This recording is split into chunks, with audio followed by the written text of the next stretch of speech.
Bueno, buenas tardes a todos. Muchas gracias por acompañarnos en el actualizando de la SOC Digital, este evento que ahora se ha hecho semanal. La comisión de Catarata va a ser la encargada de llevar adelante este evento de hoy. Queremos agradecer a toda la comisión de la SOC, al Consejo Argentino de Oftalmología que nos apoya y a ELEA para permitirnos hacer estos eventos. Coordinadores, los dejo en manos del evento a ustedes. Bueno, gracias Juan. Buenas tardes a todos. Vamos a empezar con este primer webinar de la Comisión de Catarata y contarles también que este es el primero de 3 webinars que ya le vamos a ir dando la fecha de presentación de los otros 2 que faltan, pero que ya están organizados y les va a llegar la invitación y la información.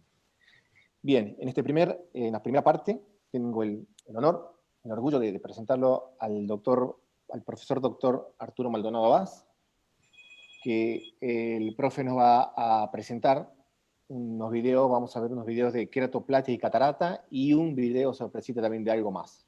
Así que, bueno, profe, es un honor para nosotros, es un gusto que esté participando acá con nosotros, así que empiece cuando quiere. Bueno, chicos, yo quiero agradecerles a la Comisión de la Sociedad, al CAO que siempre apoya, a ELEA, y quiero rendirle un homenaje de 30 segundos a Enrique Malbrán. Él inventó la triple cirugía moderna, él, porque antes se hacía a cielo abierto, se abría el ojo, se hacía época extracapsular, capsulotomía en abrelata, se sacaba el núcleo, se aspiraba la masa, se ponía la lente o no se ponía la lente, se ponía la córnea. Eso era lo que causaba mayor cantidad de hemorragias expulsivas por la descompresión brusca del ojo. Entonces Enrique inventó algo, es decir, hagamos la incisión pequeña, hagamos la faco, pongamos la lente, achiquemos la pupila, y después de haber descomprimido el ojo varias veces, abramos el ojo y entonces redujo esta complicación terrible en una gran cantidad. Sigamos ahora, poneme la película. Bueno, yo sé que hablando de Enrique Malbrán, cirugía las de él van a encontrar cientos en donde busquen para ver qué es una triple, así que les voy a mostrar algunos casos raros.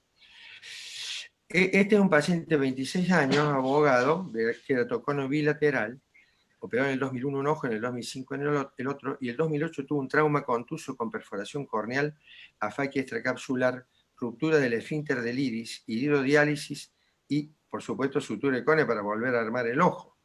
Entonces, el estado en que nos encontramos era para hacer una cirugía triple, pupiloplastia, sutura escleral del iris, lente secundario, capsulotomía posterior y vitrectomía. Este es un caso anómalo, no es un caso común, pero pienso que les va a ser útil, ojalá que nunca les toque, pero puede tocar. Ustedes fíjense que en la parte inferior está la córnea que se suturó después del trauma y estoy mostrando dónde está el borde inferior del iris. Tiene un iridodiálisis de más de 180 grados. Entonces lo que vamos a intentar hacer es volver a poner el iris en su posición. Y una vez que lo pongamos en su posición, veremos de poner un lente en cápsula posterior, sobre la cápsula posterior, y de limpiar el eje visual. La sutura esta escleral también la inventó Enrique Malbrán para suturar lentes en la época en que se hacía cirugía intracapsular y no había ningún apoyo. Entonces él inventó una técnica que tenía sutura de los dos lados. Entonces hacemos una incisión, ponemos viscoelástico, la córnea, pese a todo esto, se la aguantó, ya van a ver el final porque hace muchos años. Hay que despegar el iris que está totalmente pegado. Estas suturas se hacen con prolene. No se pueden hacer con nylon, porque nylon se hidroliza en poco tiempo. El prolene está descrito que también se hidroliza a veces a los 10 años. A mí todavía no me tocó ninguna, pero ya me tocará, si es que vivo suficiente, me tocará alguna.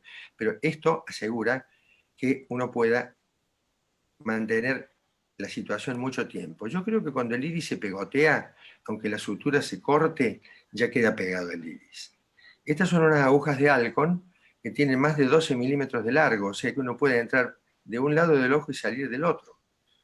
Se hace un flap escleral para poder luego enterrar los nudos. Y ahí estamos llevando el iris que hemos despegado hacia hora 6. Fíjense en la extracapsular que se hizo traumática, cómo hay pedazos de fibrosis, restos de masa todavía. Y vemos que del lado a la izquierda está el iris muy lejos del borde. Entonces vamos a pasar otro punto más acá para tratar de centrar lo más posible la pupila. Claro, un paciente con aniridia también ve, lo que pasa es que la luz lo vuelve loco. La pupila esta no es móvil, pero fíjense que quedó una pupila bastante decente dentro de todo. Entonces, hacemos esto. Entonces, el segundo paso es decir, ¿qué hago ahora? Y voy a poner la lente, porque si yo me pongo a hacer vitrectomía ahora, después poner la lente puede ser casi imposible. Entonces, pongo la lente que tiene que ser siempre una lente de 3 piezas, plegable, y entonces esa lente va apoyada en el surco. Una vez que la lente está apoyada en el surco, proseguiremos con las otras cosas.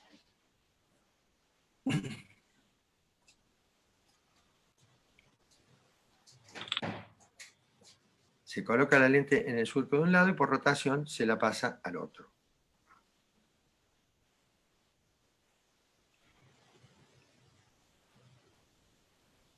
Estas lentes tienen ápticas de prolene, pero el prolene se degrada muy lento cuando está detrás del iris, o sea que no hemos tenido problemas en muchos años de poner esto de que se nos hidroliza alguna pata. Se coloca detrás del iris. Ustedes saben que Robert Roos, que fue un gran cirujano, presidente de la Sociedad Americana de Cataratas y presidente de la Panamericana, un día le preguntamos, doctor, ¿dónde hay que poner la lente? Se ponían solamente estos lentes grandes, ¿no? Detrás del iris, nos contestó. Entonces, ahí lo pusimos detrás del iris. Entonces, vamos a cerrar el ojo. Y ahora voy a hacer algo que me enseñó un amigo mío, que es el Toti Belloso de Venezuela, que me lo enseñó para las cataratas congénitas. Porque yo aprendí a hacer la resis posterior con los mexicanos y me dice, mira, puedes hacer algo que no es tan problemático. Le pones viscoelástico a la cámara anterior, metilcelulosa, una cosa liviana, y bajo el viscoelástico haces una vitrectomía anterior que te sale siempre redonda. Cuando haces la rexis, por eso te puede escapar y se va a cualquier lado. Entonces, esto es lo que vamos a hacer ahora. Levanto la lente, con una aguja, abro la cápsula posterior, y entonces me permite entrar con un vitréctomo. El vitréctomo necesita que haya hilachas para que la boca del vitréctomo pueda comer. Sobre la superficie entera de la cápsula no puede. Entonces, ahora lo que hacemos es volver a levantar la lente. Fíjense, la fijación en el surco es magnífica. Lo corremos al lente, lo levantamos, lo volvemos a soltar y se vuelve a poner en su lugar. Entonces, ahora se hace una vitrectomía central para que el eje visual quede libre. Esto es una cosa rara, pero rara que pase, ¿no? Pero no puede pasar.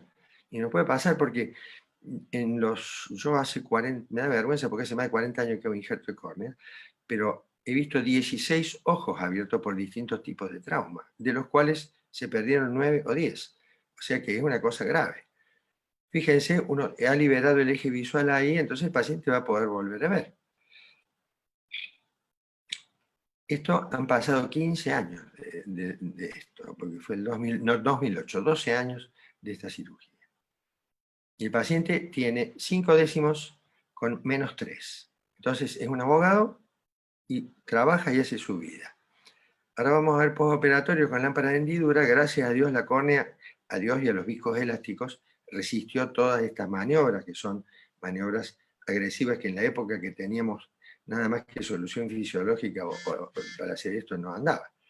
Fíjense, está la lente perfectamente centrada, la pupila no es perfecta, pero es lo que hay, y el paciente tiene el eje visual libre. Entonces, la córnea ahora se ve con hendidura, que la córnea sigue transparente después de 12 años. Y esto, bueno, se controla con recuento endotelial y paquimetría, a ver si cuando no pasa de 600 micras y no está debajo de 800 micras, podemos. Bueno, el segundo caso es un absceso corneal, un paciente de 30 años con infección de córnea por estafilococo post-LASIK en el 2012. El que hizo el LASIK, por alguna causa, se le aflojó la placa, eran los microquerátomos viejos, cortó más de 200 micras. Y después talló. O sea que quedó, abajo le quedaron 80, 60 micras. Entonces me la mandaron y dije, bueno, le hago un laminar. Mientras estábamos esperando que nos dieran la córnea, la paciente hizo un absceso de córnea. Y ahí aprendí algo que es de medicina general, pero que no lo ponemos en práctica, pero recuérdense bien esto. En medicina, los abscesos se drenan, porque el antibiótico no llega al centro del absceso, y si el absceso está a mano para drenarlo, hay que drenarlo. Entonces van a ver todo el periplo que tuvimos con este paciente. Poner una córnea divina, una chica joven, dijimos, bueno, se terminó el problema acá, pero resulta que no, que la infección siguió. Entonces, después que ustedes fíjense que hay emoción, cuando el ojo está abierto, los 4 primeros puntos causan emoción porque es donde se puede venir el lío. Eso de que uno pone el dedo para tapar una expulsiva es mentira, cuando la expulsiva viene no la paras con nada. Entonces, hacemos puntos separados. El sujet es para los queratoconos o combinados, pero los casos complicados hay que hacer todo puntos separados, porque si se afloja uno lo cambio, si ajusta uno saco uno. En el mes de julio se extrae muestra, porque había infección en cámara anterior, después de la queratoplastia, se inyectan antibióticos, lo que ponemos siempre, ponemos vancomicina y ponemos amicacina para cubrir la mayor cantidad del espectro posible. Y entonces dijimos, bueno, con esto sacamos la muestra, le hacemos los antibióticos y el paciente se va a curar. Pero resulta que no fue así. Infelizmente, dirían los brasileiros. En el mes de agosto le puse una cirugía de glaucoma, le puse un tubo con parche escleral, con el concepto que les dije recién. Fíjense lo que es la cámara anterior, es una bolsa de pus. El antibiótico ahí, para que pueda matar lo que hay adentro, es muy complicado, porque no llega en la... ustedes hagan un parangón entre lo que es una infección endocular y una meningitis. Los antibióticos no llegan mucho. Entonces, si nosotros podemos drenar, mejor. Entonces voy a poner acá un tubo de silicón de Dow Corning que tiene un diámetro externo de 0,6 y un interno de 0,3, que es de grado médico, o sea que se puede usar, no hace falta autorización de ANMAT ni de nadie. Ahí está el tubo. Y lo vamos a fijar con prolene. Y ustedes dirán, ¿por qué no lo pone dentro de la esclera, como si fuera un flap escleral para glaucoma? Y el tema es que la esclera tiene pocos vasos. Entonces, si la infección es grave, es poco probable que se defienda tan bien. Entonces lo ponemos sobre la esclera. ¿Y qué hacemos? Lo tapamos con un parche escleral para que no se destruya. Pero le dejamos el drenaje libre. Entonces, he podido salvar 5 ojos con distintas infecciones con esta técnica de colocar un tubo de drenaje. Ahí se está cosiendo con prolene, 9 o 10 ceros, 9 es más rígido, y después van a ver que le ponemos un parche escleral para que no se destruya el tubo. Pero el parche escleral lleva 4 puntos nada más, o sea que por todos lados filtra el tubo para debajo de la conjuntiva, que es la que tiene vasos, que lleva los polimorfos nucleares y que se comen a los gérmenes. Entonces, esa es la idea, drenar los abscesos. La primera vez que me pasó esto fue casualidad, porque era un Propionibacterium agnes. Bueno, más adelante sacamos lo que quedaba del cristalino, porque en las maniobras algo rompimos. Fíjense, sigue llena de pus la cámara, es unos días después de haber puesto el tubo. Y entonces entramos con estas cánulas de 2 vías y vamos lavando y aspirando y sacando la fibrina y el pus para limpiar el ojo. Con esto dijimos, bueno, lo vamos a curar. Y realmente se curó desde el punto de vista de la infección. Les decía yo que me llegó un Propionibacterium agnes, otro paciente que tenía 50 de presión. Entonces lo mandé a Buenos Aires y dijeron, saca la cápsula, saca el lente, la va con banco, hace vitrectomía. Yo dije, le voy a poner una válvula para regular la presión, para que drene, y se curó. He curado 2 Propionibacterium solo con drenaje. Entonces, esto funciona, el drenar un absceso funciona. Fíjense la cantidad de fibrina, para que el ojo pueda digerir esto, es un camino muy largo. Pero al tener drenaje, al ponernos nosotros limpiar, es mejor. Hacemos la limpieza y dijimos, bueno, ahora dejamos lo que queda. Voy a hacer la maniobra de Castroviejo ahora, que Ramón Castroviejo fue un gran cirujano español que vivió en Nueva York, que fue el que inventó el injerto de córnea redondo, antes se hacía cuadrado. Entonces, él hacía esta maniobra para despegar las sinequias anteriores. Entonces dije, bueno, ganamos, sacamos la fibrina, sacamos el PU, le pusimos un tubo, le pusimos antibiótico, ganamos el partido y después vemos. Pero no pasó tan exactamente así. Fíjense que sigue habiendo PU, sigue habiendo fibrina, posiblemente haya algo de corteza capsular ahí también, porque en tanta maniobra es muy posible que hayamos roto el cristalino. Bueno, y ahí se ve el tubo perfecto, acá en la parte inferior de la filmación, que es hora 11. ¿Y qué pasó? Resulta que quedó una banda que se pegó y entonces hubo que reintervenirla. Entonces hacemos, con esta tijera de vanas, cortamos la brida, porque es una brida eso. Fíjense, la brida está debajo del tubo. Y entonces lo que vamos a hacer ahora, una iridectomía, porque los bloqueos pupilares en estos casos de inflamación son muy comunes que pasen. Entonces no quiero un iris bombé pegado a la córnea. Entonces, con una aguja empiezo a despegar y ahí abro cápsula posterior, sigo despegando para tener pupila libre. En ese momento no sabía si iba a poder ponerle una lente porque el iris estaba pegado a la cápsula, entonces no tenía dónde colocarlo. Terminamos de despegar eso, ahí se ve perfecto, entonces entramos con visco, terminamos de cortar sinequias, porque estos se pegotean por todos lados, es como los traumas, como los quemados, por donde ustedes buscan tienen sinequias. Entonces vamos haciendo eso hasta liberar el eje visual. Fíjense que quedan restitos de cápsula, pero que están pegados a la cara posterior del iris, entonces realmente no me animé a poner un lente de cámara posterior de miedo que se luxara luego. Entonces sacamos todo, hacemos una vitrectomía para dejar todo limpio, repetimos la maniobra de Castroviejo, pero esta vez no fue bien, no se pegó más la pupila. Entonces la chica quedó afáquica. Después de eso tuvo un bebé, usa lente de contacto, usa más 7 más 1, con lo que ve 7 décimos.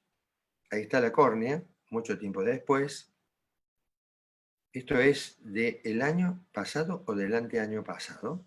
Se ve el tubo perfecto.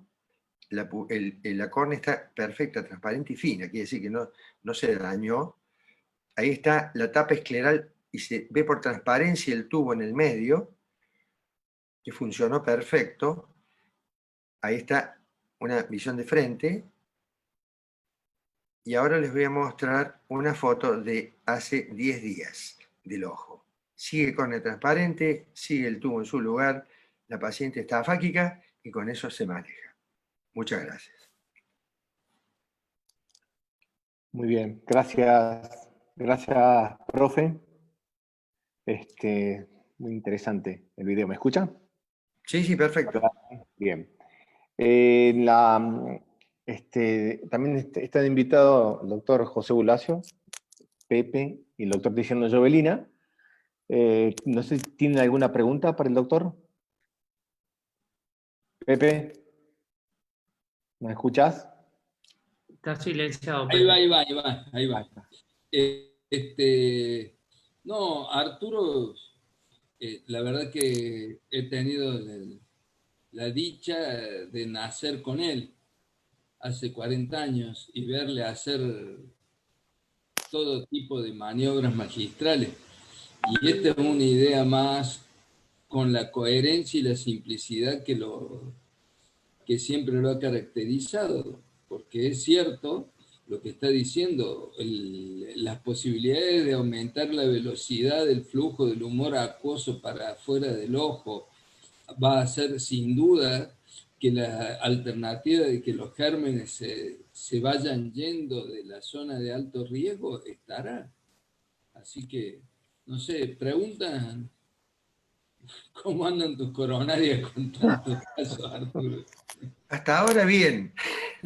Hasta ahora ni precordialgia tengo. Yo, Profe, profe, primero felicitarlo, siempre es un placer ver videos de cirugía de ustedes, algo hermoso. Por supuesto que ante casos tan complejos, pocas preguntas uno puede hacer y voy a ir más a apelar sus 40 años de experiencia en injertos, a hacer un par de preguntas que a lo mejor, o que a mí me parecen un poco prácticas. Si usted hace un injerto bárbaro, ¿cuál es la situación? ¿Cuánto tiempo después le indica la FACO? Supongamos que hace un injerto y que el paciente está bien, no tiene una catarata muy grande, se va manejando bien. ¿Cuál es el tiempo? ¿Un año, 2 años, 3, 4? ¿Qué lente prefiere? Bueno, hay dos cosas que tenemos que tener en cuenta. La córnea, el éxito del trasplante se controla en base a la paquimetría y el recuento endotelial. Entonces, si tenemos un buen recuento y la paquimetría es de 550 micras, no hay problema. Cuando está con todos los puntos en general uno prefiere esperar un poquito, pero te quiero decir esto. No hay que dejar que la catarata se ponga dura, porque ahí sí vas a dañar el injerto. Cuando nosotros empezamos a ir a Estados Unidos, mostraban cataratas que se llaman, nosotros le pusimos cataratas californianas, porque en el microscopio quirúrgico no se veía catarata. Eran cataratas incipientes, pero esas cataratas se chupan. No tenés que fragmentarlas con la mano ni con ultrasonido. Entonces, cuando pusiste un injerto y anduvo bien, y esté estabilizado, que te puede llevar 3 meses, 6 meses, que esté estabilizado, operalo con catarata blanda. No esperes que se ponga dura. Y la lente, usted obviamente la tórica le indica en los casos que el injerto lo justifique, pero para la tórica espera sacar todos los puntos o Vos, no importa, no lo tiene en cuenta. Vos sabés que yo pongo pocas lentes tóricas, el que pone más el Turi, porque generalmente el injerto prefiero manejarlo sacando y colocando puntos nuevos, hasta que más o menos lo redondeás. Un día le preguntamos a Lee Nordan, que es un gran cirujano de córnea de Estados Unidos, se había retirado. Dije, Lee, ¿cuál es el promedio de astigmatismo post-queratoplastia? Y me dijo 4 dioptrías. Entonces, si el paciente vos lo podés manejar con la sutura y te queda 2 o 3 dioptrías, listo, que use anteojo, ya está. Y ahora otra pregunta más. Si alguien quiere preguntar algo, por favor, yo me anoté un par, pero... sí, yo, Santi, le haría una pregunta. Perdón, está Tiziano, no sé si quería preguntar algo. Bueno, No, buenas noches pregunta, a digo, todos. no te Sí, quería dale. salir. ¿No? Dale. No, yo quería preguntarle al doctor Maldonado si él siempre trata los abscesos con injertos en caliente o si también tiene la posibilidad de hacer algún recubrimiento, si utiliza el recubrimiento conjuntival como opción terapéutica o siempre hace injerto en caliente. Mira, en general, el recubrimiento conjuntival es magnífico, magnífico. Porque la córnea no se defiende porque no tiene vasos. Cuando vos le ponés un injerto conjuntival, que sea en raqueta o que sea un Gundersen, que es bajar bipediculado, habitualmente curas la infección y después lo operas. Excepto en un caso que es la cantameba. En la cantameba no sirve para nada meterle una conjuntiva arriba porque el parásito que está adentro se lo come igual. Entonces, en ese caso uno prefiere hacer, cuando tiene el diagnóstico, un injerto en caliente. Si no, si tenés posibilidad, hay que enfriar el ojo con un recubrimiento y después se lo opera. Bien, y otra pregunta. El tratamiento con drenaje ese que usted mostró, que la verdad que es muy interesante, si el paciente tiene vitreitis y tiene la infección en el vitrio, ¿también lo hace o solamente lo hace para, no me quedó claro si la infección es en cámara anterior o Y lo vos hace tenés siempre? bueno, cuando tenés una panoftalmia es muy difícil que nada funcione, ¿no? Si tenés cámara anterior más vitrio, pero en general tenés que hacerle limpieza de cámara, lensectomía si está roto el cristalino, vitrectomía si está ocupado el vitrio y colocarle el tubo, porque el tubo es un drenaje. Vos pensás que Ok. vos tenés un absceso en la pierna, lo drenás, le metés un rubber y se cura. Claro, lo hace como coadyuvante de la vitrectomía, digamos, eso es lo que a mí no me quedó claro. Claro, podés hacer todo en el mismo momento. Ok. Preparás el lugar para entrar, buscas el flap escleral, haces todos los procedimientos. Yo te digo, el primer paciente que tenía el propinobacteriano, que es un germen tonto, lo que pasa es que no se cura nunca, le sacás todo, le sacás la cápsula, la lente, le haces vitrectomía, le metés antibiótico, y esto le puse un tubo y se curó. Y hace poco tuve otro que le puse un tubo y se curó, lo lavé con antibióticos, seguía igual, le puse un tubo y se curó. Entonces, el drenaje es muy importante. Si está adelante la infección, limpias adelante y pones el drenaje. Si no, limpias todo, con vitro incluido, y le pones el tubo. ¿Y luego lo saca el drenaje o lo deja No, el permanente? drenaje queda para siempre. Porque sabes que estos pacientes, yo no sé si le sacar el drenaje se harían glaucoma por todas las inflamaciones hipocinéticas que puedan tener. Pero en todos los pacientes que le puse el tubo, se mantiene con presiones de 14, 12, 15, o sea que no vale la pena sacarlo. ¿No ha tenido descompensaciones endoteliales por el tubo en cámara? No. El tema es así. La córnea se descompensa cuando vos pones un tubo demasiado largo y con el movimiento propio del párpado o la fricción del ojo, el tubo se mueva y toque intermitentemente la córnea. Si vos al tubo lo cortás, que quede a 2 milímetros o 2 milímetros y medio del limbo, el tubo jamás te descompensa córnea. Las válvulas de AMED existen, las de Molteno, que hace 20 años que están nomás. Sí, pero hay muchas descompensaciones endoteliales con Molteno, con AMET, por eso es la pregunta mía. Pero porque los tubos los dejan demasiado largos. Y además, porque no te olvides que le ponen Molteno o AMED a un ojo que ha sido operado de trabeculectomía, de PNP, de ciclofoto, de todo. Entonces, son ojos muy vapuleados y a lo mejor si no le pones tubo se descompensa igual la córnea. De todas maneras, Arturo, también el hecho de poner un injerto, siempre la profundidad de cámara queda bastante amplia, y si tenés en cuenta de una córnea de 12 milímetros que le haces un injerto de 8 milímetros, te van a quedar los 2 milímetros que dice Arturo todavía, y no vas a llegar, y tenés que haberlo puesto demasiado hacia adelante para que realmente incida. Siempre Déjame que... esclera, parche escleral, Arturo. Sí, Pepe, porque lo estoy poniendo bajo conjuntiva, si no se va a destruir el tubo siempre. Te quiero decir algo, a mí me ha pasado, porque no crean que yo soy perfecto, me he metido la pata 1000 veces, poner un tubo largo, que me quede un tubo largo. Le hago una paracentesis, pongo visco y le corto el tubo y se lo dejo como tiene que estar. Si yo dejo que eso siga así, la córnea se va a descompensar. Bien. No sé si alguien más... Profe, Esteban, ¿vos tenés alguna otra pregunta? No, bueno. Profe. No tengo nada. Ninguna pregunta. Solamente, sí. Una última pregunta, profe. Cuando usted tiene que hacer un reinjerto que ya está operado de catarata, por ejemplo, en un queratocono, y lo operó a los 20 años al paciente de cono y hizo su catarata, y lo operó a lo mejor a los 25 o 28 de catarata, y después se ectasió de vuelta la córnea y le queda un defecto residual grande, porque a lo mejor en el momento de la FACO tenía una curvatura corneal de 50 y después quedó en 44. ¿Eso cómo lo maneja usted? ¿Si le ha pasado o no le ha pasado? Y nos pasa todo el tiempo, pero te voy a decir dos cosas. Los franceses describieron que los injertos penetrantes estadísticamente viven entre 17 y 18 años. Los injertos laminares entre 47 y 48 años. Por eso que yo creo que a un joven con queratocono no hay que hacerle nunca un penetrante. Tenemos muchos de los que hicimos.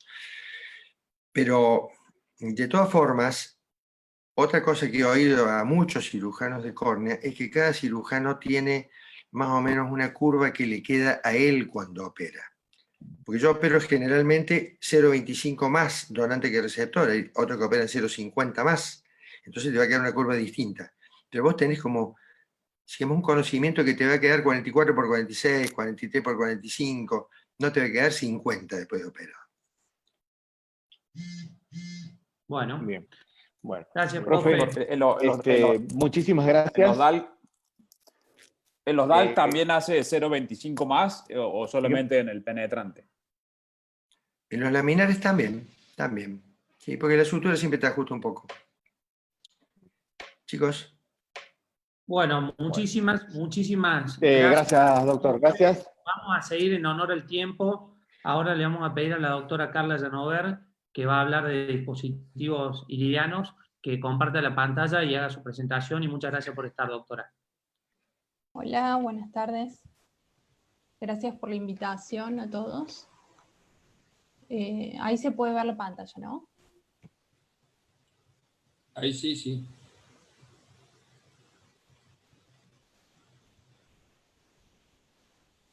Bien, ahí se puede ver bien, ¿no?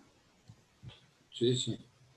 Bueno, vamos a hablar de dispositivos de dilatación mecánica. Bueno, como sabemos, las miosis intraoperatorias son la principal causa de complicación en cirugía de catarata. Ya acá en este journal que vemos acá, publicado en el 2015, ya habla de esto, y además en el año 2005 el doctor Chan habló también de lo que es el síndrome de Iri-Floppy. ¿Sí? Lo que nosotros hacíamos anteriormente era lo que se llama stretching bimanual. Esto actualmente no lo estamos utilizando más, aparte con toda la cantidad de dispositivos que contamos hoy actualmente, creo que es necesario o importante que los utilicemos. Contamos con Maluigin, Morcher, los ganchos. Estos anillos o estos dispositivos, digamos, está bueno que los podamos utilizar. Es como tener, digamos, todos estos jugadores en un equipo y no dejarlos en el banco, digamos, pero siempre uno tiene su favorito y el nuestro es el de Maluigin. Acá en este video que vamos a ver ahora, es un video que fue realizado en esta cirugía en el año 2009, en el Hospital Santa Lucía. Ahí vemos cómo uno de los residentes está colocando el anillo, bastante simple de colocar y con buena visualización. Y acá en el otro video que vemos abajo, vemos que lo estamos utilizando a este anillo para la extracción de una lente. Estos anillos son de polipropilene y vienen de dos medidas, de 6.25 y de 7. Nosotros por ahí recomendamos usar los más chicos, los de 6.25, porque nos parece que los de 7 son demasiado grandes, dilatan bastante la pupila y no es necesario tener la pupila tan dilatada.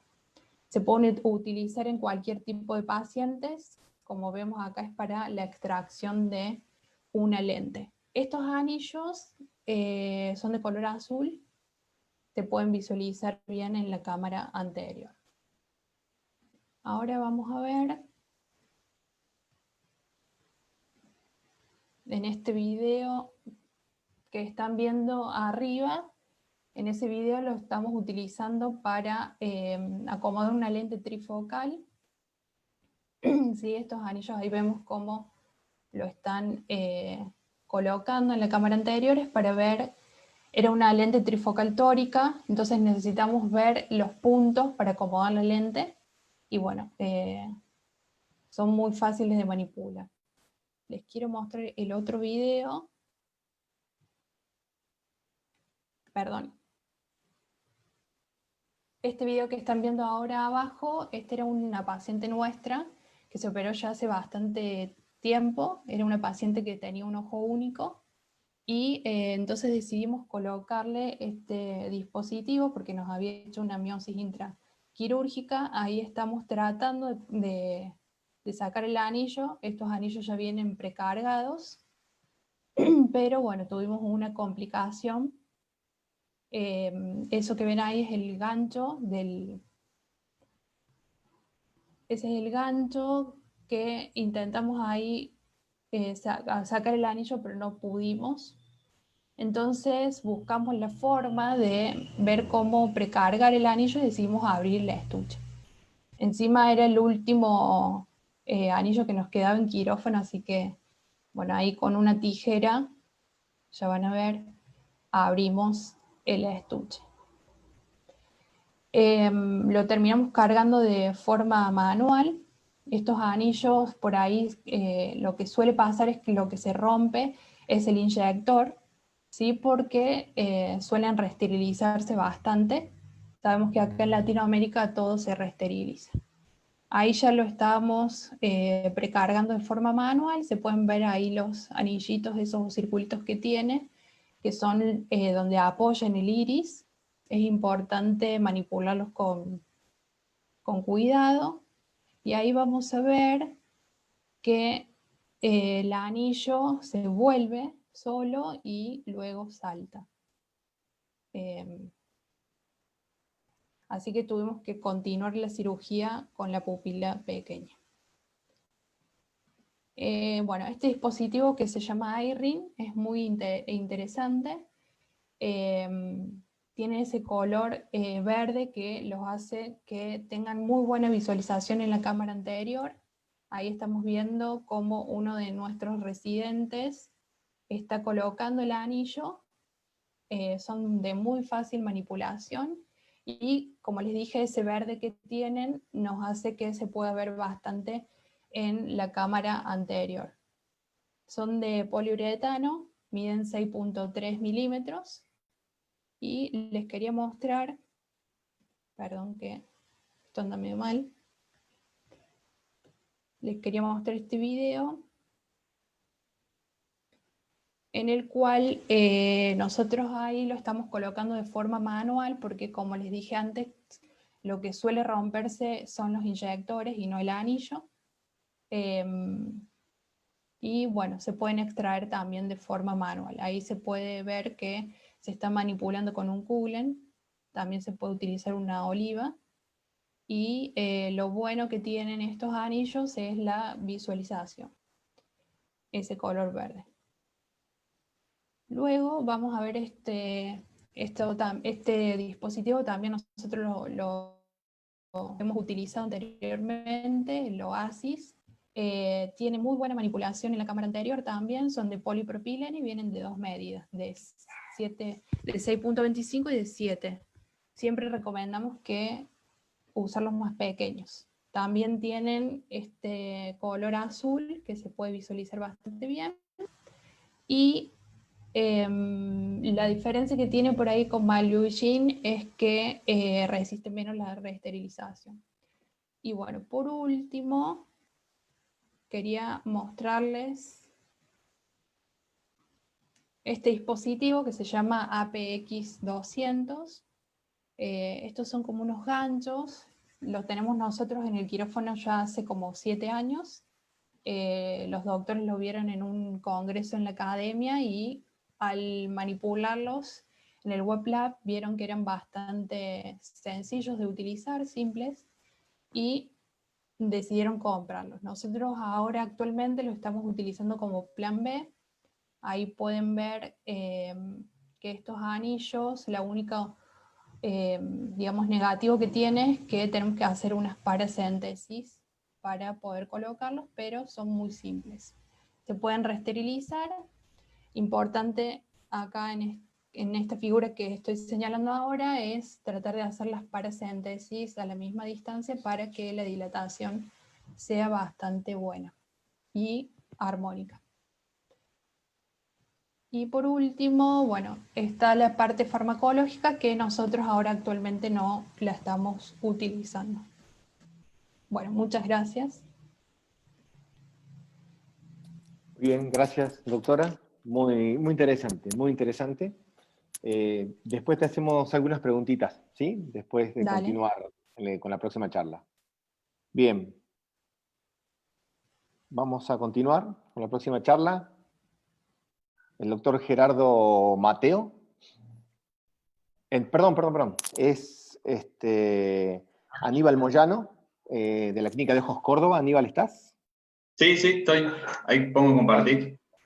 Ahí, listo. Bueno, dale, cuando quieras. Aníbal, nos va a hablar de iris floppy.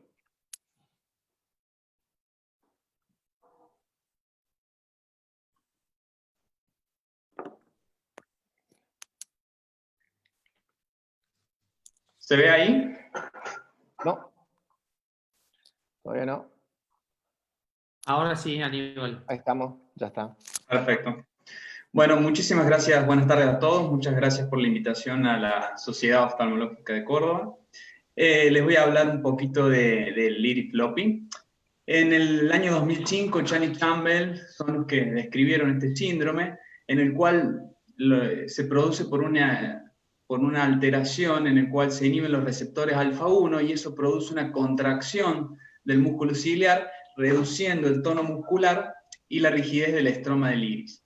Y esto va a llevar a que haya un aumento en las complicaciones quirúrgicas.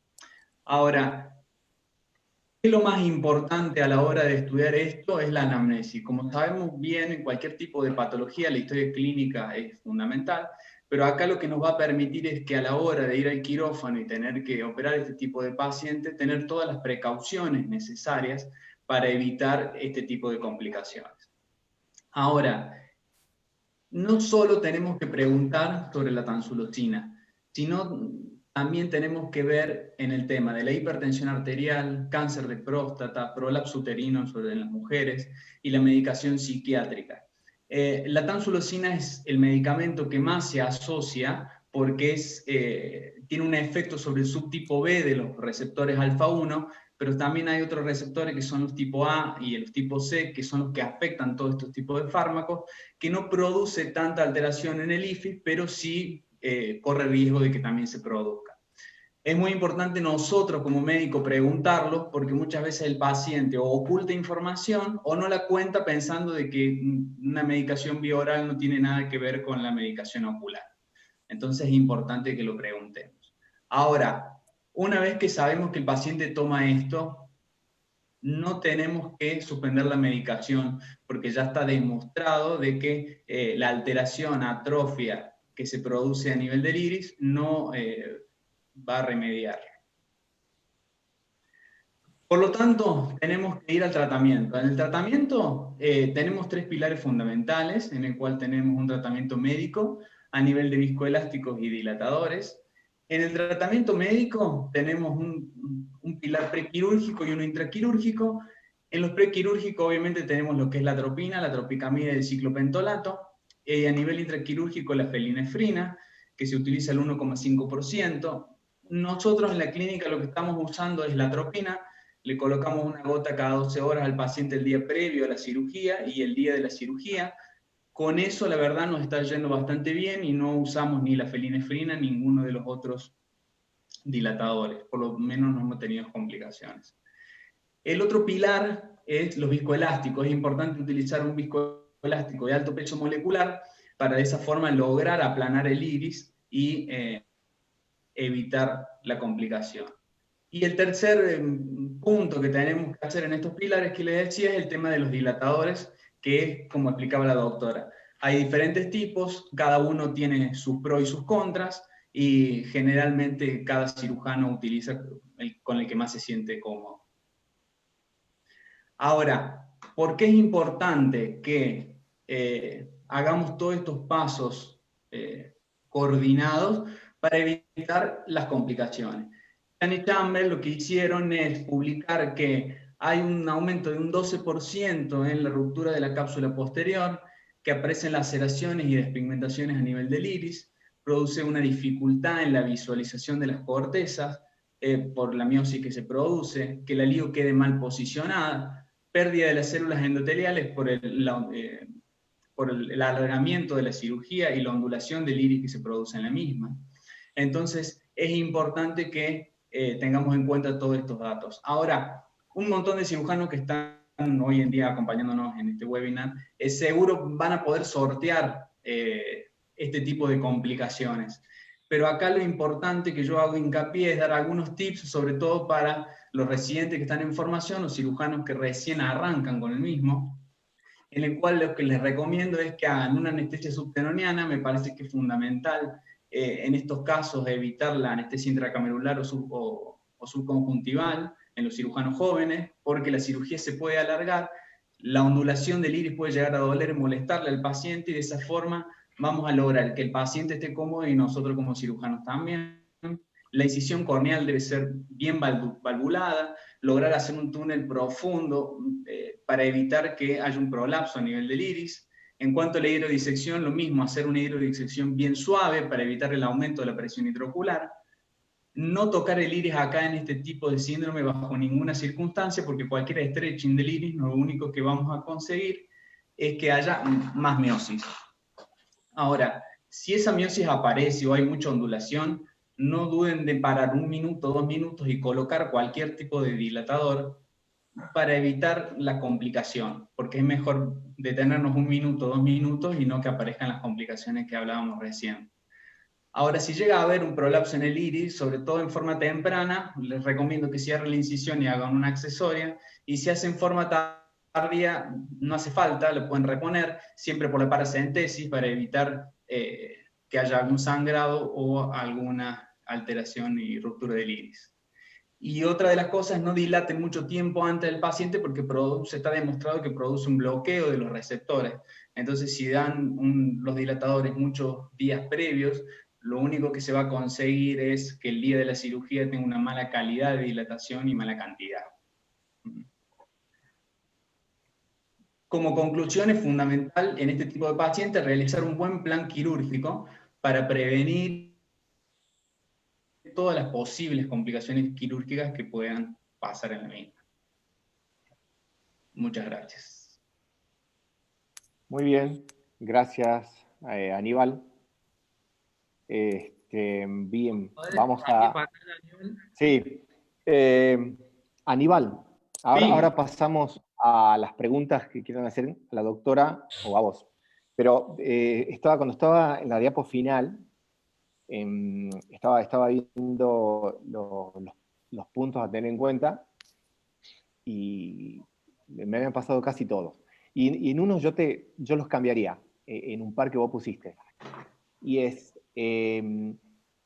salvo que la incisión la hayas hecho, no la hayas hecho valvulada o la hayas hecho muy corta, ahí recién hacer otra incisión, porque el problema no es básicamente de la incisión si la hiciste bien, el problema es del iris. Entonces, una opción que vos tenés, yo no manipularía el iris. El primer signo que hay es el prolapso del iris por la incisión principal. Entonces, yo no lo manipularía al iris, porque cuanto más lo tocas, se empieza a perder pigmento y inflamar. Una maniobra que a mí me la enseñó Robert Kaufer, es por la misma incisión de la FACO, la incisión principal, podés ampliarla 1 milímetro más y pones un retractor del iris. Pones uno de los retractores, lo retraes al iris ahí, eso va a hacer que no prolapse y vas a poder terminar la cirugía si obviamente la pupila no se te achicó, ¿no? Para eso, por eso te hacía hincapié al principio, tomarte 10 segundos más, 20, 30, lo que haga, pero hacer una buena incisión porque eso va a depender. Y otra cosita que me ha pasado es, usas viscoelástico pesado y eso al momento de la hidrodisección es contraproducente si vos no lo sacás a todo. Sacar todo ese viscoelástico pesado, porque cuando haces presión en la cámara anterior, el viscoelástico que no salió, empuja el iris, se mete abajo, empuja y te prolapsa y es cuando empiezas a renegar, ¿no? Nada más que eso es para acotarte. Sí, lo que decís es cierto. En algunas veces se pone un ganchito subincisional, como decís vos, que lo he puesto, y en otros también lo que hacen es que los cirujanos que usan el gancho de iris, de hecho yo lo uso, es poner un quinto gancho a nivel subincisional para evitar eso. Y sobre todo también dañar por eso, cuando entra y sale con el FACO, con la pieza de mano. Exactamente, porque he desprendido un iris en una cirugía así, al poner la lente, por eso cuidado en eso. Bien. Vamos a ir con una pregunta para todo el panel de expertos que nos hacen desde Facebook, que es, independientemente de la dilatación mecánica con distintos dispositivos, si prefieren acompañar esto con adrenalina al 0,2 o bien fenilefrina al 1,5, o no asocian los dispositivos a medidas farmacológicas. A ver, ¿puedo opinar? Por supuesto. Obviamente, Pepe. Para eso te invitamos, Pepe. No, primero que nada para Carla. Los ganchos de Greyhaver, que fueron con los que comencé, y después ahí con el Malgullín, al famoso ese cuadrado verde, el iris, que le vi un desastre muy bien resuelto, obviamente, a Mara Garwal, presentado, ganó películas en Estados Unidos, no me animé a usarlo. A mí me resulta más fácil poner, sacar, acomodar, elegir en qué lugar y demás a 4 o 5 ganchos de Greyhaver, sobre todo teniendo en cuenta que son casos complicados que pueden venir como algunos de esos casos de cataratas blancas, con una serie de complicaciones donde de repente si hay que tratar de sacar por alguna razón el dispositivo, se nos complica más. Yo he vuelto a los ganchos de Greyhaver, es más, son más fáciles, tengo de a montones, tengo el Malgullín, pero yo les aconsejo que aprendan a ponerlo. No son tan fáciles poner los ganchos, pero les puedo asegurar que les van a ser muy cómodos, y de costo ni les cuento. Con respecto a lo que habló recién Aníbal y la midriasis, esto es un comentario para todos los chicos. El agotamiento de los receptores es muy cierto a través del tiempo, no solamente a través del touch en el iris. Entonces, si van a comenzar, comiencen con unas midriasis que no le importen cuánto dure. Es preferible que dure de más y no que se queden con una pupila a medias. Y si van a tener una pupila que se les achicó, no duden en poner algún dispositivo, los ganchos, para poder continuar tranquilamente. La famosa búsqueda a ciegas necesita un cúmulo de cirugías lo suficientemente importante para saber que estamos respetando el plano y qué puede estar pasando a veces tan solo escuchando el sonido del faco, que es algo que tenemos que entrenarnos, porque por ahí los ayudantes cuando están viendo cómo operamos, miran lo que hacemos. Nunca se olviden, nosotros operamos con 8 elementos: mano derecha, mano izquierda, los 2 ojos, los 2 oídos, pie izquierdo, pie derecho. Entonces, parte del entrenamiento que les aconsejo desde un principio: escuchen el faco, pregunten primero qué sonido y qué significa, y les puedo asegurar que van a aprender mucho de lo que está haciendo el cirujano tan solo por oír y no solo por ver, ¿no? Y lo de la midriasis es cierto, hay que cuidarse. El iris floppy existe y muchas veces, como digo, en el tema complicaciones son una bola de nieve. Entonces comenzamos sin hacer una buena anamnesis a veces, o hacemos la anamnesis y no la llevamos al quirófano anotado en un cartel grande, todos los datos específicos, que serían 2 de las grandes cosas que nos ayudarían a detectar el iris floppy antes de que entre el quirófano. Nos ha pasado en reiteradas oportunidades enterarse uno cuando empieza a tenerlo. Y entonces ahí ya la situación se hace segundo paso de la complicación. La complicación fue no detectarlo a tiempo. Pepe, una pregunta más del público para el resto del panel es, doctor Roberto Carrizo, si alguien usa epinefrina intracamerular. No, personalmente lo único que uso intracamerular y de hace años, más allá que algunos se asustan, yo hago una anestesia combinada de anestesia de silocaína al 2%, sin preservantes, más la tópica. Esa es la clásica mía, ¿no? La silocaína también ayuda un poquito a la midriasis, igual que lo ayuda el viscodispersivo, cuando es un viscoelástico pesado, también lo va a ayudar si lo sabemos poner apuntando, como quien dice, al iris, y entonces uno lo va alargando. Por lo menos durante la rexi la podemos hacer con más tranquilidad. Tiziano, ¿vos usás algo de eso? Hola, Santi. Mira, yo personalmente, desde que comencé a usar Malvikin hace ya casi 10 años o más, la verdad que es mi preferido. Básicamente, yo creo que todos los dispositivos dilatadores funcionan bien, y la función es dilatar la pupila. Creo que no hay uno que sea mejor que el otro, pero bueno, uno siempre elige uno con el cual, al usarlo más veces, ya es como que le tiene un poco más de confianza, nada más. Básicamente yo prefiero Maluigim antes de los ganchos. Para mí es más positivo por el hecho de que no tenés que hacer tantas paracentesis. Generalmente estos pacientes que tienen iris floppy, a veces el iris floppy se va por las paracentesis. Entonces, mientras menos huecos le hagamos al ojo, mientras menos incisiones, para mí personalmente es mejor. Y la verdad que colocarlos y sacarlos es muy simple. Lo podés colocar y sacar de forma manual sin el inyector. Y la verdad que para mí es mucho mejor. Pero todos funcionan bien, y la función es igual en todo, ¿no? Seba, cortito porque ya nos vamos a pasar. La última, para Tiziano. Vi que usaste uno de los dispositivos para una trifocal. ¿La funcionalidad del iris nunca se te afectó utilizando estos pacientes que son premium y el iris es fundamental, ¿no?, para que funcione la lente? Sí, hola, Seba. Sí, es muy buena la pregunta, Seba. Y muchas veces por ahí, nos han preguntado el tema de cómo funciona la pupila después de que colocamos esos dilatadores. La verdad que no hemos notado diferencia, y la pupila sigue funcionando bastante bien. Yo creo que si los dilatás con ganchos, también podrían llegar a afectarse de la misma forma. No veo por qué con un Maluigim vas a afectar más la pupila que con un gancho. Pero no hemos tenido esos problemas. Ese caso, siempre que hay que rotar alguna lente y la pupila no dilata bien, yo lo coloco tranquilo. La verdad que vos también lo usás, es muy rápido de colocarlo, es rápido de sacarlo, y es bastante seguro en la cirugía. Y yo lo saco de forma manual y los coloco de forma manual, y la verdad que me va bien. Pero bueno, hay muchos dispositivos hoy que son todos buenos, ¿no?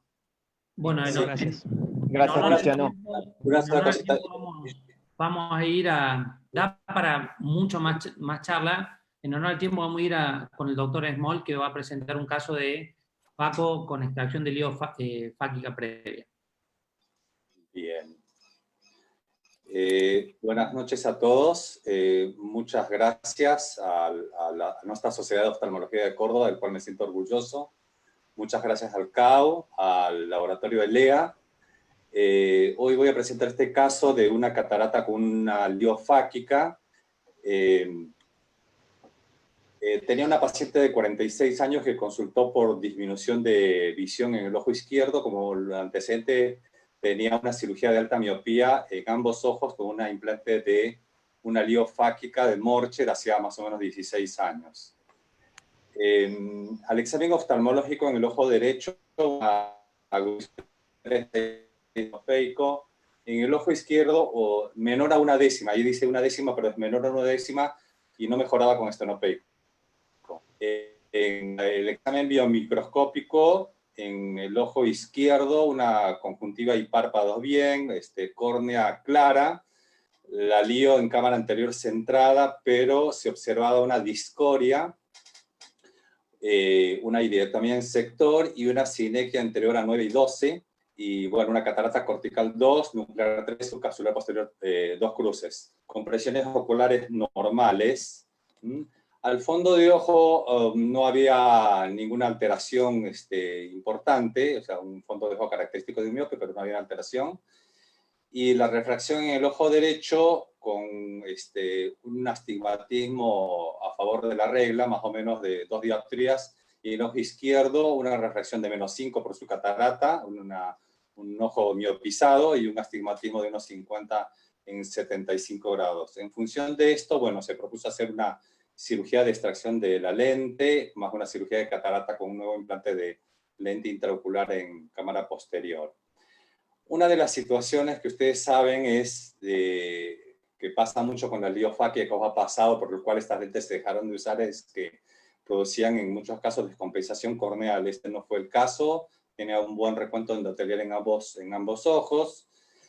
Y la OCT, esto para corroborar, estos estudios son hoy mandatorios, hay que hacérselo por un tema de rutina y por un tema hasta de médico legal para certificar que no haya ninguna patología retiniana. Así que nos da mucha información, estaba dentro de límites normales. Y bueno, acá está también la OCT.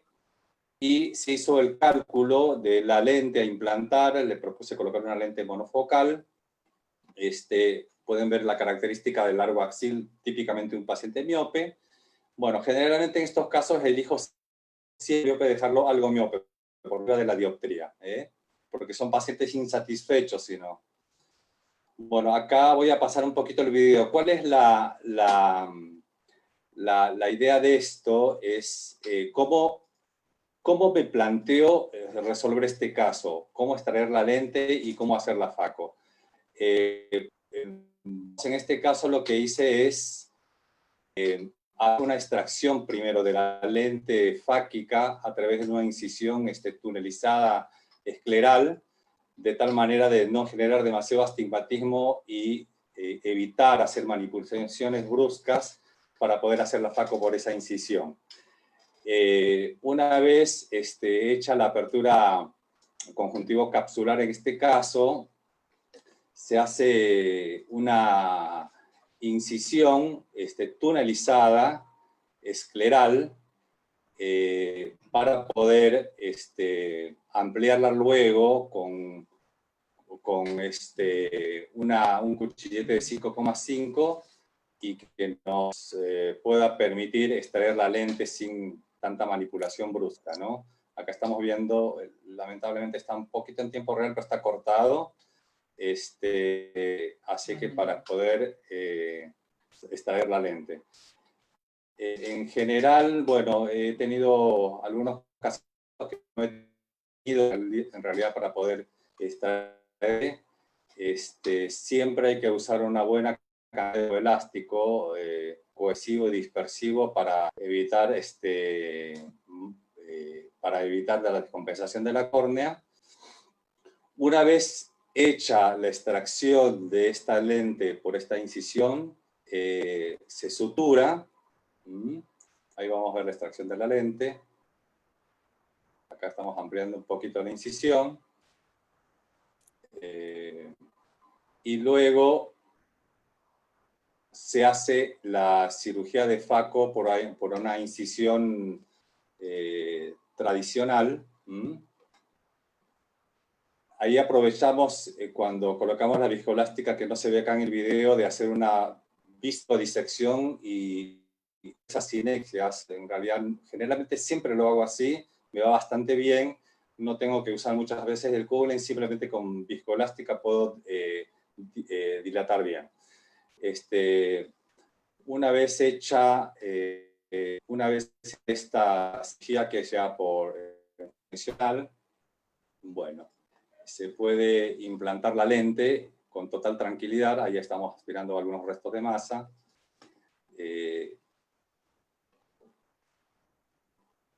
Y ponemos al final. Ahí estamos limpiando un poquito los restos. Y este fue el resultado de la cirugía inmediatamente. Y les voy a mostrar una fotito del ojo a las 24 horas. Eso es al otro día de control. En realidad es una cirugía que salió bastante bien, quedó prácticamente con el mismo astigmatismo previo, se redujo simplemente en cuenta, ¿no? Así que me parece que es una muy buena alternativa hacer esta cirugía en 2 pasos, porque, como les digo, nos evita hacer maniobras bruscas, nos permite sacar con tranquilidad la lente y hacer una FACO de características tradicionales. Bueno, muy bueno, Rodolfo, muy buena la presentación. La verdad que cada vez vamos a tener más casos de estos. Si no es por el recuento endotelial bajo, es por la catarata que van a empezar a hacer. Los miopes la hacen antes de tiempo. Y una pregunta para el panel es si alguien siempre hacen incisión esclerales como presentó Roberto, o alguno la hace corneal. Bueno, yo ya llevo varias de estas, por los años, como quien dice, hemos puesto, y uno con los años empieza a bailar con las rengas, como quien dice. La decisión mía me gusta, y he tenido excelentes resultados haciendo incisión corneal, FACO primero, inserción de la lente por la misma Faco, que normalmente pongo las lentes de 3 piezas, porque siempre en estos casos miopes que están ahí, yo quiero pensar tanto qué pasa si le tengo que hacer un endotelial o qué pasa si le tengo que inyectar gas, con el riesgo de opacificaciones de las lentes que están descritas. Recién después que termino, hago la incisión y extraigo la lente. Previamente lo único que tengo cuidado es de fijarme si hay algún tipo de sinequia.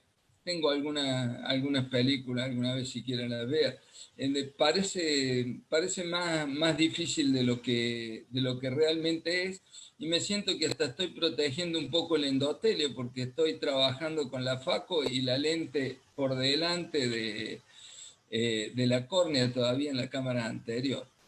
Lo que quería preguntarles es cómo hiciste los cálculos. Veo, Rodolfo, que hiciste cálculos y elegiste la lente con la fórmula de Haigis y el Yolmaster. Sí, efectivamente. Cuando tengo mucha duda, generalmente también siempre lo asocio con una ecometría. Cuando con la ecometría, que la hago yo, me da duda, bueno, tengo que acudir a otra cosa. Pero en general, si la ecometría me coincide con la Yolmaster, me guío por la Yolmaster. Y generalmente, como te les decía, trato de por lo menos que el paciente me quede con una dioptría de miopía. Porque realmente hay algunos casos que uno tiene que ir, en estos casos de miopías altas, es bastante complicado, uno tiene que guiarse un poquito por la intuición, a veces el sexto sentido, porque uno tiene 3 o 4 lentes distintas. La otra vez, una de las últimas cirugías que hice de mismo tipo de cirugía fue antes de la pandemia. Lamentablemente no pude presentarlo ese caso por la situación de que no tuve tiempo de poder sacar las fotos, pero ahí sí se me presentó una situación de que calculaba una lente y me daba 8, por otra fórmula me daba 5 y por otro me dio 6. O sea, tuve que hacer una lente intermedia y con eso quedé bastante bien. En ese caso, que era una chica mucho más joven, le puse una lente, estas lentes que se comportan como lentes bifocales, que anduvo bastante bien. Pero, Rodolfo, ¿qué fórmula usás? Porque está como ya estandarizado que son 3 o 4 fórmulas que andan muy, muy bien, ¿no? Yo vi que usaste ahí Haigis. Uso Haigis o SRK2 también uso. Cualquiera de las dos. Pero no había mucha diferencia. Esteban, ahí el profe Maldonado quiere hacer una pregunta. Profe, cuéntenos su experiencia. Sí, lo que te quería decir es que, mira, como dije el gaucho, cada cual tiene su modo de apearse. Yo saco primero la lente y después la catarata, porque hemos hecho extracapsular tanto tiempo que no me molesta. Pero cuando tenemos que hacer un tratamiento en uno de estos pacientes que han sido miopes, primero hay que ver qué refracción tenía con el lente fáquico. Pero en general siempre es mejor que el paciente quede miope y no hipermétrope, porque hipermétrope le arruinamos la vida. Si el paciente queda miope de -3, va a leer sin anteojos. Si queda miope de -5 y le hago un LASIK, le hago un LASIK, le hago algo. O sea, tengo forma de moverme. Cuando quedo hipermétrope es mucho más difícil. De modo que si yo tengo que elegir entre 5, 6 y 8, y quizá le ponga 7 u 8, y si me quedo un poquito miope, si se la banca bien, y si no, le hago un LASIK, que para esas miopías bajas anda muy bien. Sí, Esteban, contestando también un poco tu pregunta, nosotros usamos SRKT siempre en los pacientes miopes altos, y es tan importante el largo axial, y le pido comentarios al resto, como la posición efectiva de la lente. Entonces, si uno lo calcula en métrope, generalmente pasa, como dijo el profe, quedan hipermétrope de +1, +1,50 y quedaste para el diablo y el paciente te odia. Por eso, Santi, casualmente preguntaba, ¿no? Prácticamente no había diferencia en el cálculo de la lente entre SRKT y Haigis. Te daba exactamente lo mismo para la lente, tratando de dejarlo con una dioptría de miopía. Una de las cosas, como dice el profe, es totalmente cierto. Yo tengo una paciente que me agradeció, porque era una miope de 6, me agradeció haberle dejado con una miopía de 2, porque le había interpretado lo que ella toda mi vida estuve acostumbrado a ser miope y mis aptitudes están desarrolladas para ser miope.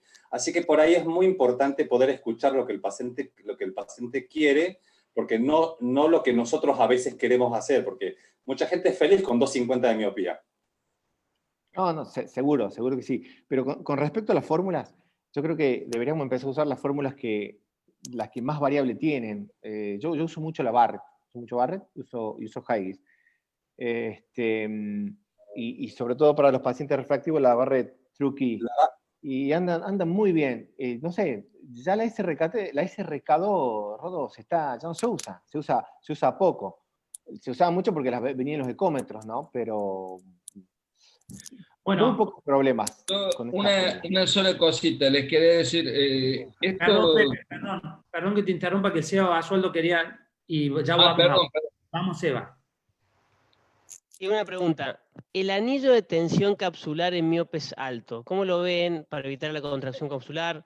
¿Qué opinan de eso? Porque es algo que se está haciendo mucho ahora, e inclusive para recambiar una lente, en el caso, como decía el profe, que quede hipermétrope es más fácil, pero ¿lo usan? ¿Es más que se está haciendo ahora? ¿Qué opinan de eso? ¿Un concepto? Yo no lo uso.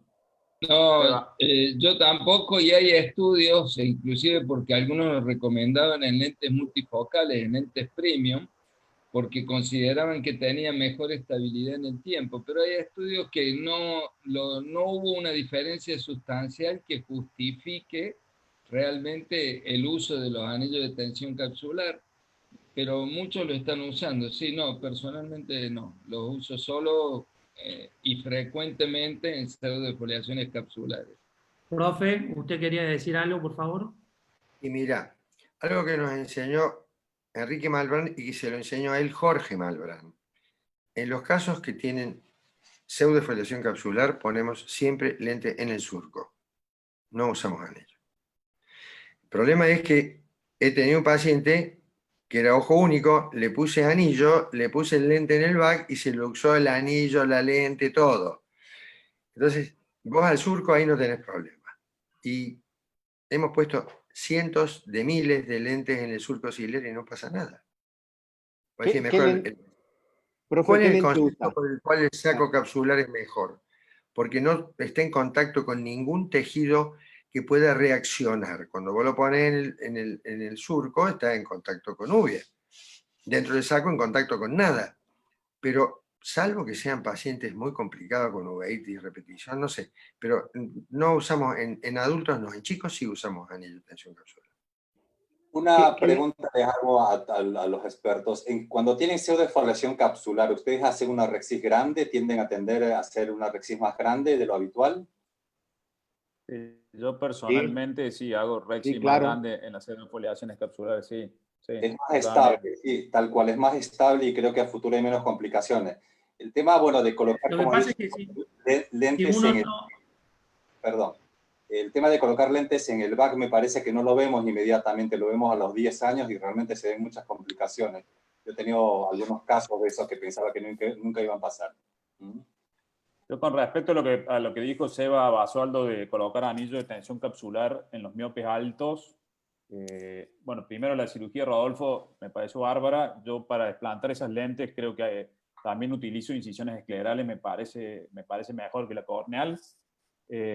Lo único que yo hago diferente a lo que hizo él es que yo hago la faco por la misma incisión, le hago 2 puntos a los costados y le hago la faco por la misma incisión, pero me parece mejor escleral, pero bueno, también se puede hacer corneal.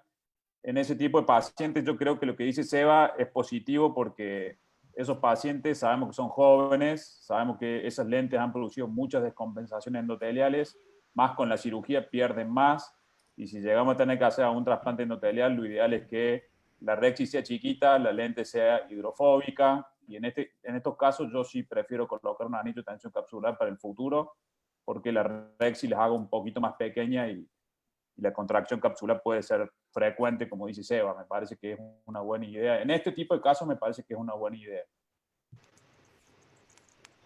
No, yo lo único que quería acotar es el tema del cálculo de la lente, para lo cual siempre recuerdo una charla con Roberto Saldívar que me decía, yo me siento tranquilo en mi casa, me llevo las carpetas y los hago. Y a partir de hace unos años yo estoy haciendo lo mismo, hago como un trípode, me baso en la ecografía, en el YOL Master y en las fórmulas online, preferentemente la Barrett 2 o la Panacea, que están dando estupendamente bien. Pero yo creo que es lo único que uno nos puede defender ante los errores de cálculo, que son bastante frecuentes cuando empezamos a tener ojos como el de Rodolfo, ni que hablar si hay astigmatismos, anillos y demás, ¿no? O sea, hagan los cálculos por 3 lados y aprendan a buscar en la historia clínica los datos previos, si es que tienen la posibilidad, y piénsenlo, piensen claramente antes de tomar la decisión de la lente. Creo que es lo más importante. Siempre considero hoy a lo que hemos llegado hoy, ¿no? Y que tenemos que tener muchísimo cuidado en los exámenes previos, y casi nadie tiene temor hoy de operar, creo, de los cirujanos expertos. Nos preocupa muchísimo más el tema de los estudios previos, de que uno no lo vaya a errar, sobre todo con el cálculo de la lente. Esteban, una sola cosita. Yo en realidad la fórmula de Barrett lo uso mucho para las lentes trifocales. Eso sí lo uso. Me encantan las lentes trifocales. Creo que hay que ser obsesivos, como dice el doctor Bulacio, con ese tema de estudiar los casos, de verlo, de reverlo, y ante la duda, inclusive, volver a pedir los estudios o volver a rehacerlos. Y bueno, uno en estos casos sí tiene que cuidar mucho el tema de la pupila. Tiziano, yo tengo un caso de una lente trifocal que a mí me encanta, la Fisiol del Fine Vision, esa es la que coloco, me va bastante bien, pero si tenés una pequeña anisocoria en el ojo que tiene una leve midriasis, es más molesto la visión, y no el otro ojo, que es mucho más tranquilo, ¿no? Sí, exactamente. Bueno, no sé si hay alguna pregunta más. Acá hay una pregunta que mandaron por Facebook, o por el Face, que dice, una pregunta de Víctor Orellana: ¿no presenta molestias o dolor ocular con lentes al Sunkus y cómo lo trata? Le voy a dejar al profe Maldonado que la conteste, porfa. Mira, yo nunca he tenido un caso de un paciente que tenga dolor ocular por un lente en el surco, pero antes de que existiera la Rexis, que la describió Howard Gimble, se hacía capsulotomía en abrelatas. Y después, los norteamericanos, que les gusta mucho rever, hacían el método de Miyake, que es cortar el ojo y ver de atrás. Y la mitad de los pacientes tenían una óptica en el surco y otra en el back, y estaban felices y se habían muerto con su lente puesta. Yo creo que la molestia viene no de la colocación de la lente, sino de la cirugía. Si vos tenés una cirugía tempestuosa, el paciente le ponga el lente donde lo ponga, va a tener edema córnea, uveitis y se va a sentir mal. Mira, yo hice la residencia con Salleras, que era un gran cirujano, ¿no? Entonces un día estaba viendo un paciente que él había operado el día antes y operaba muy bien. Y me dice, ¿qué tal este ojo? Muy bien, doctor. Si lo hubiera operado José Ignacio Barraquer, estaría mejor porque él opera mejor que yo, me dijo. Entonces, esa es la base, ¿no? Si uno hace una cirugía arreglada, sin accidentes, los pacientes quedan bien. Y el ojo es bastante resistente. Sí, imagínense acá cuántos somos los que agredimos, y el ojo resiste igual. Bien. Bueno, gracias, profe. Ya para ir cerrando, pues ya nos pasamos de hora, y contestarle al doctor Copelo, les voy a pedir a los del panel y a quienes participaron que sea la respuesta telegráfica. Alejandro Copelo pregunta qué fórmula usan para el cálculo de la lente, de la lente intraocular en ojos miope de más de 26 milímetros. Doc, ¿usted qué usa de elección? Yo personalmente, como dijo Pepe, estoy usando mucho Panacea, que está funcionando muy bien en esos ojos largos. Y Barrett, Panacea, Hagi, me parece que entre esas tres yo comparo esas tres en los miopes altos, personalmente. Santi, ¿vos? Nosotros, por supuesto que cada uno usa la fórmula con la que tiene más experiencia. Nosotros de toda la vida usamos la SRKT y nunca tuvimos problemas. Después uno la va ajustando, no hay una fórmula perfecta, por más de que la Panacea ande muy bien, no es 100% efectiva, y está bueno comparar varias fórmulas, pero uno tiene que usar con la que se siente más cómodo, y el porcentaje de retratamientos en pacientes miopes altos o hipermétropes altos lo nombra Roberto Saldívar y lo nombra todo el mundo, que tiene una incidencia entre el 5 y el 10%. Entonces, no, por más que uno quiera y vea la historia clínica, de la estadística no nos vamos a escapar. Ese es... Bien, Pepe, ¿qué usás vos? No, Pepe. yo estoy en los miopes altos, generalmente ¿Panacea? en los miopes altos, digamos, tengo la suerte que en el IOL Master te tira 4 fórmulas. De las 4, la Holiday, la Haigis, la Holiday, la SRK2 y SRK3. Si hay diferencia, prefiero guiarme un poco más hacia la SRKT, que me va a ser un poco más precisa. Pero no lo dejo de asociar con la fórmula online, de la cual la Barrett 2 también la tengo en cuenta, aunque tiende a hipermetropizar un poquito, ¿no? Y la ecometría queda un poco en la historia, y es un poco para decir, bueno, por ahí el IOL Master no estuvo bien o lo que sea, y nos va a ayudar un poco a ubicar si hay diferencias enormes, ¿no? Generalmente la ecometría te va a dar un poco de miopización, porque hay una tendencia a realizarla, especialmente de la gente joven, que presiona un poquito la córnea y nos va a dar un ojo más corto, o sea, una sensación de que está menos miope de lo que realmente está. Bien. Bueno, en conclusión, para contestarle a Alejandro, al doctor Copelo, se usa Haigis, la mayoría, el SRKT, Barrett, y si hay duda, y Panacea. Bueno, está contestado. Habría que preguntarle cuál usaron en él. SRK. Sí. No, en él, al Ale Copelo lo operó mi viejo hace ya varios años, le puso una lente... Quedó muy bien, quedó muy bien. Y usó la SRKT, bueno. que es un miope alto. Bueno, no, bien. Me consta que quedó muy bien.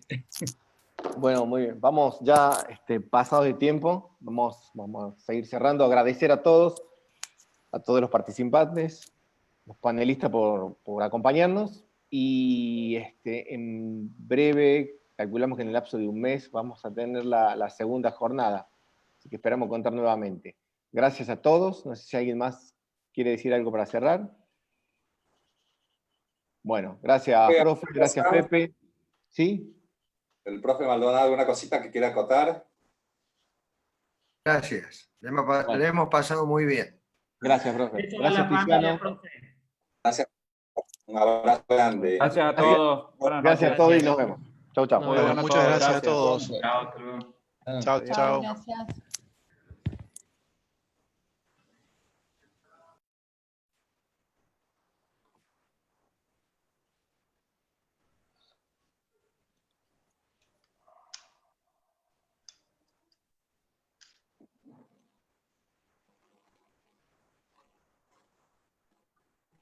Chicos. Yo no me quise mostrar porque estoy con el quirófano, salida de quirófano, un desastre. A mí se me acabaron las pilas del mouse y de pedo pude ponerme el audio de vuelta para despedir. Porque no... No abriste la boca. No abriste la boca, Rivero. Sos vos que sos un tipo experimentado. Este es de ustedes, yo no tengo por qué participar. No, yo soy organizador. Pero ¿por qué acá, ¿cómo no opinar? Boludo? Son los protagonistas ustedes. Pepe, ya que estamos acá, te quería contar para que presten atención, porque mañana se larga, o sea, hoy en teoría o mañana había que mandar el mail masivo a Sancor, y ya se manda desde mañana el instructivo para hacer lo mismo con Galeno. A Galeno se le avisa el corte desde el lunes. Y a Sancor, en principio, es una carta donde se iría como una suerte de precorte, pero con una orientación más hacia la negociación, no tan agresiva. No le perdonen a los lecheros, igual no nos va a faltar leche. A mí no, Adriana, te cuento que hablé hoy con García, vos no estabas enterada.